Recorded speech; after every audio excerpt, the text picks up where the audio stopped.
আসসালামু আলাইকুম এভরিওয়ান, কেমন আছো সবাই? আশা করি সবাই অনেক অনেক ভালো আছো।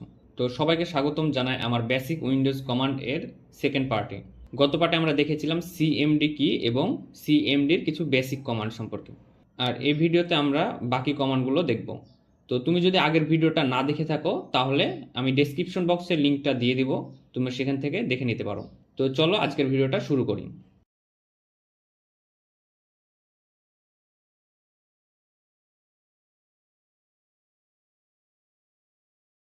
তো আমরা আমাদের ল্যাপটপের স্ক্রিনে চলে এসেছি।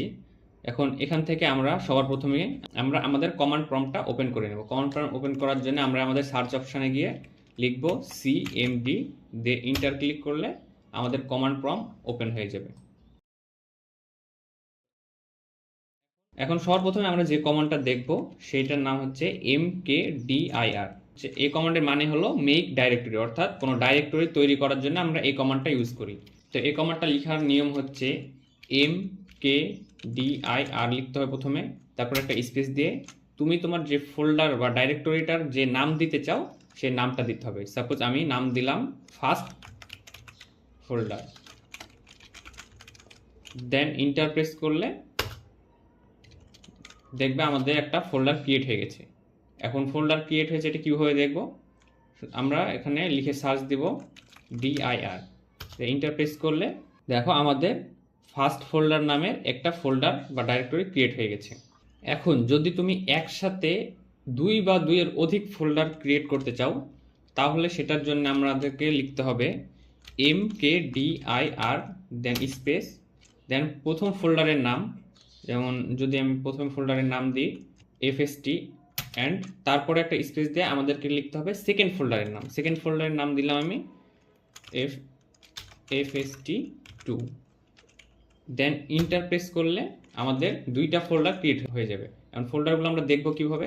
dir লিখে ইন্টার প্রেস করলে দেখো আমাদের দুইটা ফোল্ডার ক্রিয়েট হয়ে গেছে। এভাবে তুমি চাইলে 3টা 4টা 5টা যে কোনো পরিমাণ ফোল্ডার ক্রিয়েট করতে পারো। এখন যদি তুমি যে ফোল্ডার ক্রিয়েট করছো অথবা তোমার কম্পিউটারে আগে থেকে থাকা কোনো ফোল্ডার ডিলিট করতে চাও, সেজন্য তোমাকে ব্যবহার করতে হবে rmdir কমান্ড।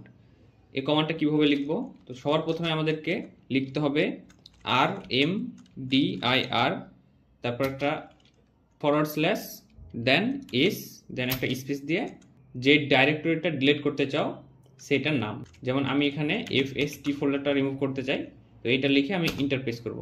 তো আমাকে এখানে জিজ্ঞাসা করছে তুমি কি এটা ডিলিট করতে চাও কি চাও না। যদি চাও তাহলে ওয়াই ক্লিক করতে হবে, আর যদি না চাও তাহলে এন। তো আমি যেহেতু চাই সেহেতু ওয়াই ক্লিক করবো, করে ইন্টার প্রেস করলে আমার ওই ফোল্ডারটা ডিলিট হয়ে যাবে। এখন যদি আমি চেক করে দেখি dir লিখে ইন্টার প্রেস করি, তাহলে দেখো আমার fs2টা আছে, তার আগে fstটা রিমুভ হয়ে গেছে। তো এইভাবে চাইলে তুমি যেই কোনো ডাইরেক্টরি ডিলিট করতে পারো। আর আরেকটা বিষয়, তুমি যখন তোমার ডেস্কটপের ফাইল ম্যানেজার থেকে কোনো ফোল্ডার বা ডাইরেক্টরি ডিলিট করো তখন কিন্তু সেটা রিসাইকেল বিনে যায়, কিন্তু তুমি যদি এখানে কমান্ডের সাহায্যে কোনো ডাইরেক্টরি ডিলিট করো সেটা কিন্তু রিসাইকেল বিনে যাবে না, সরাসরি ডিলিট হয়ে যায়। তো সেই জন্য তুমি ডাইরেক্টরিটা ডিলিট করার আগে অবশ্যই ভালোভাবে দেখে নেবে যে ঠিকঠাক ডাইরেক্টরি ডিলিট করছো কি না। তো এখন যেহেতু আমরা ফোল্ডার তৈরি করা এবং ডিলিট করা শিখে গেছি, তো চলো এবার দেখি আমরা কীভাবে সিএমডি দিয়ে ফাইল তৈরি করা যায় আর লেখা যায়।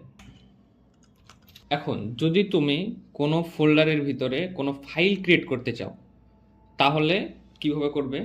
সেটার জন্য তোমাকে প্রথমে লিখতে হবে TYP, টাইপ, দেন একটা স্পেস, তারপর নাল লিখে একটা লেস দেন চিহ্ন দিয়ে, দেন তুমি যে ফাইলটা ক্রিয়েট করতে চাও ওই ফাইলটার নাম কি দিতে চাও সেটা দিতে হবে। তো সাপোজ আমি ফাইলের নাম দিলাম hello.txt, অর্থাৎ আমি একটা টেক্সট ফাইল ক্রিয়েট করতে চাচ্ছি। দেন ইন্টার প্রেস করলে আমার একটা টেক্সট ফাইল ক্রিয়েট হয়ে যাবে। তো চলো দেখে নিই টেক্সট ফাইলটা ক্রিয়েট হয়েছে কিনা। তো আমি dir লিখে চেক করব।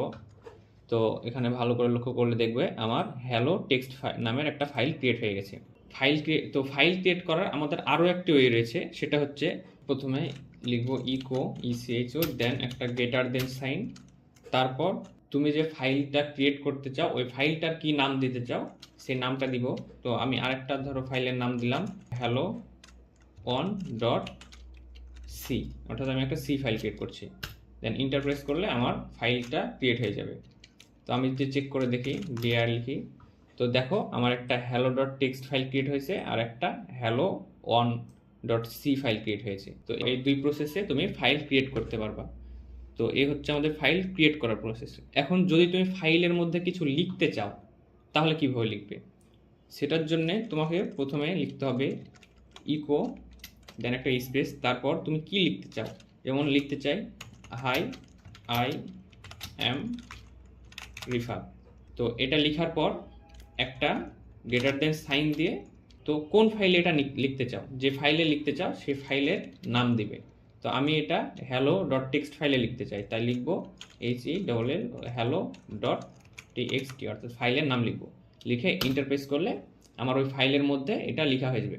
এখন আমরা যে ফাইলের মধ্যে লেখাটা লিখলাম এটা দেখব কিভাবে, তো এটা দেখার জন্য আমাদেরকে লিখতে হবে টাইপ দেন স্পেস দিয়ে আমি যে ফাইলটার ভিতরে লেখা দেখতে চাই সেই ফাইলটার নাম। তো আমি এখানে দেখতে চাই হ্যালো ডট TXT ফাইলে লেখা। তো আমি এখানে ইন্টারপ্রেস করলে দেখো আমার এই ফাইলের মধ্যে আমি যেটা লিখেছিলাম সেটা শো করছে এখানে। যদি একটা বিষয় তুমি লক্ষ্য করো, আমি যদি আবার এই ফাইলটার মধ্যে নতুন কিছু একটা লিখতে চাই, সাপোজ ইকো লিখে আমি লিখি হাউ আর ইউ, তারপর আমি যদি ফাইলটার নাম লিখি তাহলে আমার এই ফাইলের মধ্যে এই লেখাটা সেভ হয়ে গেছে। কিন্তু যদি এখন আমি প্রিন্ট করে দেখার চেষ্টা করি, সেজন্য কিভাবে লিখব type space HELL hello dot TXT লিখে ইন্টারপ্রেস করলে দেখো আমি পরে যেটা লিখলাম এটা দেখাচ্ছে, কিন্তু আমার আগের লেখাটা রিমুভ হয়ে গেছে।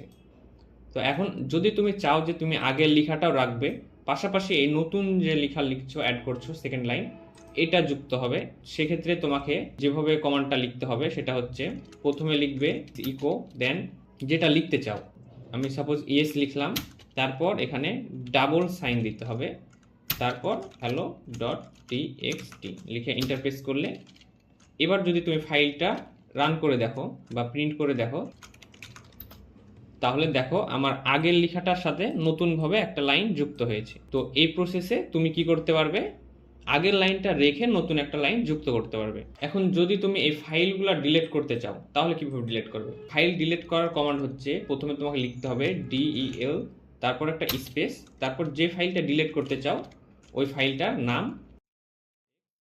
দিয়ে ইন্টারপ্রেস করলে ওই ফাইলটা ডিলিট হয়ে যাবে। এখন যদি আমি একটু চেক করে দেখি dir, দেখো আমার ওই ফাইলটা ডিলিট হয়ে গেছে। এখন এবার আমরা কিছু কমান্ড দেখব যেগুলো তোমার নিজের কম্পিউটারের ইউজার এবং ইন্টারনেট কানেকশন, নেটওয়ার্ক ইত্যাদি সম্পর্কে ইনফরমেশন দেবে। তো ফার্স্টে আমরা যে কমান্ডটা দেখবো সেটা হচ্ছে হু এম আই, অর্থাৎ এই কমান্ডের কাজ হলো তুমি তোমার ডিভাইসে কোন ইউজার হিসাবে লগ ইন করে রেখেছো সেটা দেখাবে।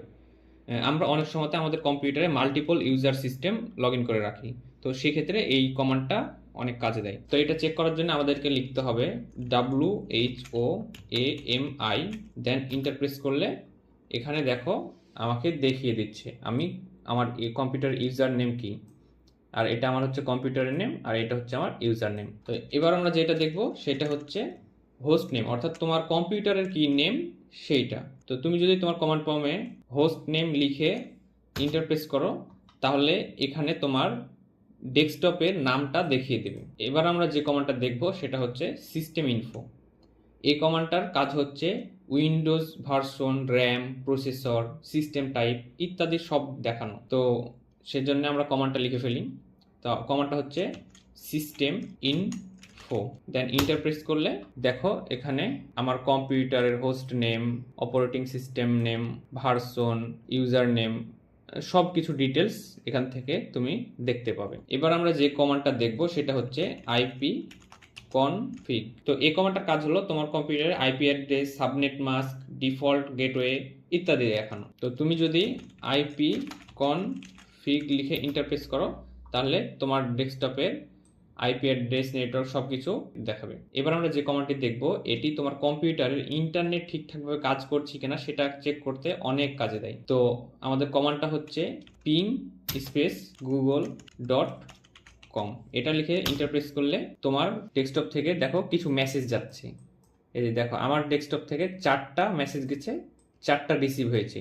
লস্ট 0, অর্থাৎ কি আমার নেটওয়ার্কটা ঠিকঠাকভাবে কাজ করছে, মানে যতগুলা মেসেজ আমি সেন্ড করছি ঠিক ততটা রিপ্লাই পাচ্ছি। তো যদি তোমার রিপ্লাই না আসে, জয়টা মেসেজ সেন্ড হচ্ছে সেই তুলনায় রিপ্লাই না আসে, তাহলে জানতে হবে তোমার নেটওয়ার্ক কানেকশন নেই অথবা দুর্বল। তো এগুলো ছিল আমাদের বেসিক কমান্ড। তো এখন আমি যেসব কমান্ডগুলোর কথা বলবো সেগুলো হচ্ছে C, C plus plus, Java, Python ইত্যাদি প্রোগ্রাম রান করার বেসিক কমান্ড। তো এগুলো কমান্ড রান করার সময় অবশ্যই তোমাকে একটা জিনিস মাথায় রাখতে হবে যে তোমার ডেস্কটপে অবশ্যই যেই প্রোগ্রামটা রান করতে চাচ্ছ ওই প্রোগ্রামটার কম্পাইলার ইনস্টল থাকতে হবে। অর্থাৎ যদি তুমি সি প্রোগ্রাম রান করতে চাও তাহলে তোমার সি প্রোগ্রামের কম্পাইলার ইনস্টল থাকতে হবে। আবার যদি তুমি জাভা রান করতে চাও তাহলে তোমার কাছে কি জাভা কম্পাইলার ইনস্টল থাকতে হবে। সো আমার ডেস্কটপে যেহেতু সবগুলা কম্পাইলার এই মুহূর্তে ইনস্টল নাই, শুধু সি আর সি প্লাস প্লাসের কম্পাইলারটা ইনস্টল আছে, তো আমি তোমাকে শুধু সেই একটা দিয়ে দেখিয়ে দেব, বাকিগুলো সেম প্রসেসে হবে, আমি শুধু কমান্ডগুলো তোমাকে বলে দেব। তো চলো দেখি। তো প্রথমে আমি যদি dir লিখি, তো এখানে লক্ষ্য করলে তোমরা দেখবে আমি hello.c নামের একটা সি ফাইল ক্রিয়েট করে রেখেছি। এটার ভিতরে কি রয়েছে সেগুলো আগে তোমাকে আমি একবার দেখিয়ে দিই। তো এটা দেখার জন্য আমাদেরকে কি করতে হবে, লিখতে হবে টাইপ স্পেস ফাইল নেম। তো দেখো আমি এখানে জাস্ট একটা সিম্পল হাই প্রিন্ট করার সি প্রোগ্রাম লিখে রেখেছি। এখন যদি আমি এই প্রোগ্রামটা রান করতে চাই তাহলে কিভাবে করব, এটা রান করার জন্য আমাকে লিখতে হবে জি, সি প্রোগ্রামের জন্য এটা জি সি সি দেন স্পেস দিয়ে আমাকে লিখতে হবে ফাইল নেম। তো আমার ফাইল নেম কি, hello1.c। এটা লেখার ফলে কি হলো, আমার এই কোডটা কম্পাইল হলো। এবার কি করব, আমি এটা রান করব। এটা রান করার কমান্ড হচ্ছে a.exe, দেন ইন্টার প্রেস করলে দেখো আমার হাই প্রিন্ট করে দিয়েছে। তো যেভাবে আমি সি প্রোগ্রামটা রান করলাম ঠিক একই প্রসেসে সি প্লাস প্লাস, জাভা ও অন্যান্য প্রোগ্রামগুলো রান করার কমান্ড আমি স্ক্রিনে দিয়ে দিচ্ছি, তোমরা এখান থেকে দেখে নিও। এখন সর্বশেষ একটা কমান্ড বলি, যেটা হচ্ছে কি তুমি যদি এই কমান্ড প্রম্পটটা ক্লোজ করতে চাও তাহলে কি তোমার সিম্পল একটা কমান্ড লেখা লাগবে, সেটা হচ্ছে exit। তো ইন্টার প্রেস করলে তোমার ওই কমান্ড প্রম্পটটা ক্লোজ হয়ে যাবে। তো এই ছিল আমাদের কমান্ডের পুরো ভিডিও সিরিজটা। তো আশা করি তোমাদের ভালো লেগেছে, তোমরা এখান থেকে অনেক কিছু শিখতে পেরেছো। তো যদি ভিডিওটা ভালো লেগে থাকে তাহলে অবশ্যই একটা লাইক করে দিতে ভুলো না। আর পরবর্তী ভিডিওগুলো পাওয়ার জন্য অবশ্যই চ্যানেলটিকে সাবস্ক্রাইব করে রাখতে পারো। তো দেখা হচ্ছে পরবর্তী ভিডিওতে। আল্লাহ হাফেজ।